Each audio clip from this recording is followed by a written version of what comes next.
Tandur Vikarabad road కూడా start కాబోతూ ఉన్నది. అదొకటే కాకుండా ఈరోజు చాలా మటుకు కడల ఏదైతే ఫండ్స్ వస్తూ ఉన్నాయో మన తిరుపతి రెడ్డి అన్న కూడా ఆ రోజు నేను మాట ఇచ్చిన,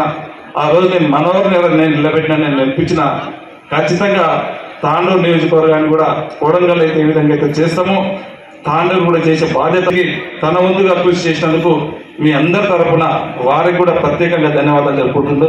ఎందుకంటే ఈరోజు ఆశమాషి కాదు, ఫైనాన్షియల్లో చాలా ఇబ్బందికరంగా ఉంది. అయినా కూడా ఈరోజు రోడ్లకు అన్నింటినీ కూడా ఈరోజు లక్ష్మీనారాయణపూర్ నుంచి మైల్వార్ రోడ్ కానివ్వండి దాదాపు ఒక 150 కోట్లు, ఈరోజు తాండూరు వికారాబాద్ కానీ 100 కోట్లు, ఈరోజు సిఆర్ఆర్లో పంచాయతీరాజ్లో దాదాపు ఒక 200 కోట్లు, ఈరోజు ఇరిగేషన్లో చాలా ఇబ్బందికరంగా కోట్పల్లి ప్రాజెక్టు కానీ 120 కోట్లు, జుంటుపల్లి ప్రాజెక్టు కానివ్వండి, ఈరోజు ప్రతిదీ కూడా ఇరిగేషన్ డెవలప్మెంటే కానివ్వండి,